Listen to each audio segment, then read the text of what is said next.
Yo, what's going on, guys? It's Houston Sports Talk back in another video today, and today I'm going to be going over my Week 10 college football rankings predictions. Do this every week after college football is over on Saturday, and do this every Saturday night. And let's do it again. All right, so getting into my top 25 for this week after some interesting upsets, some definitely some surprising upsets. Oregon State and Oklahoma going down. And let's get into it. So going from 25 to 1. At 25, a team that was non-ranked, I have Liberty jumping into the top 25. They're non-ranked. They're 8-0. They just beat Western Kentucky 42-29 on Tuesday.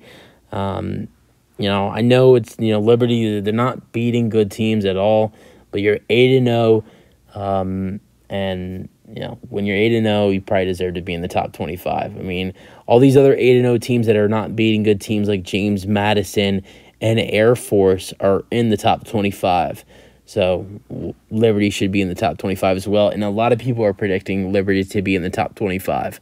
At 24, another one of those teams, James Madison. Previously, they were 25. They're 8-0. They beat Old Dominion 30-27.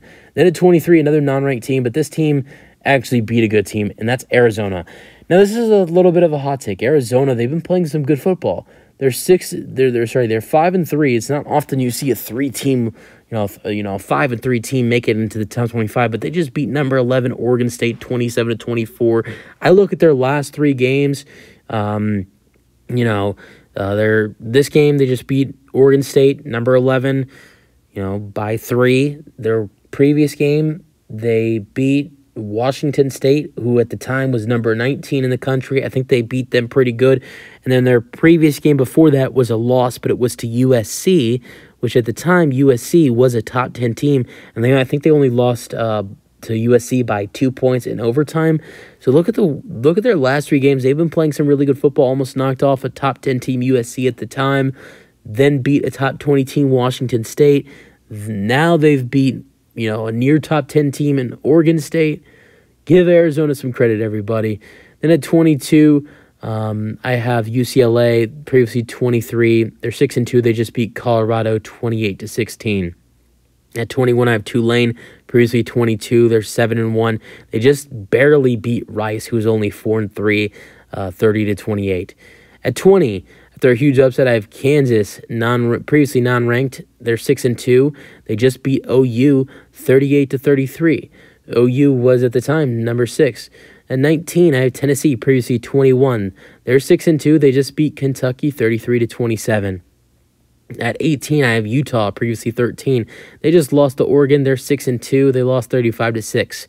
At 17, I have Air Force, previously 19. Another one of those 8-0 teams. They just beat Colorado State 30-13. At 16, and staying at 16, I have Missouri. They're 7-1, and they just had the bye week.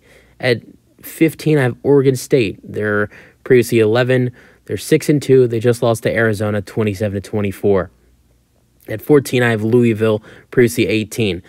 With some teams losing and some teams having the bye, I think Louisville takes a big jump. And also them getting a pretty good win over a Duke team who was ranked, shutting them out. Louisville, previously 18, they're 7-1. They just beat Duke 23-0. At 13, jumping up 1 spot, even though having the bye, LSU, they're 6-2, and they just had the bye. At 12, jumping up 2 spots after a beatdown, Notre Dame, previously 14, 7-2 is their record, and they just beat Pittsburgh 58-7. Number 11, Ole Miss, previously 12, they're 7-1. They just beat Vanderbilt 33-7. Number 10, staying at the same spot, Penn State, previously 10, 7-1, just beat Indiana 33-24. Number 9, falling down a couple spots, Oklahoma, previously 6, they're 7-1, lost to Kansas 38-33. And then number 8, jumping up a spot, even though they had the bye week, Alabama, previously number 9, they're 7-1, they had the bye week this week. Number 7, Oregon, previously number 8, they're 7-1, they just beat Utah, and who was number 13, they won 35-6. Another team who won 35-6, Texas at 6. They're previously 7. They're 7-1. They just beat BYU 35-6. Same score of the Oregon-Utah game. And then Washington, number 5. They stay at the same spot. They were at 5 last week. They're 8-0. They just beat Stanford 42-33. They just survived. And then number 4, staying at number 4, Florida State. Jordan Travis and Florida State continue to ball. They're 8-0. They beat Wake Forest 41-16. And number 3, I have Ohio State, previously number 3. They stay at the same spot, 8-0, beat Wisconsin 24-10. And number 2, they had the bye week this week, but that doesn't matter because they ain't going anywhere. 8-0 Michigan, who had the bye. Then 1, Georgia. They stay at the same spot at 1. They're 8-0. They just beat Florida 43-20. So, yeah, that is it for my top 25 college football week 10 top 25 rankings predictions. That's the video. Hope you guys enjoyed it. Let me know your thoughts, and peace out.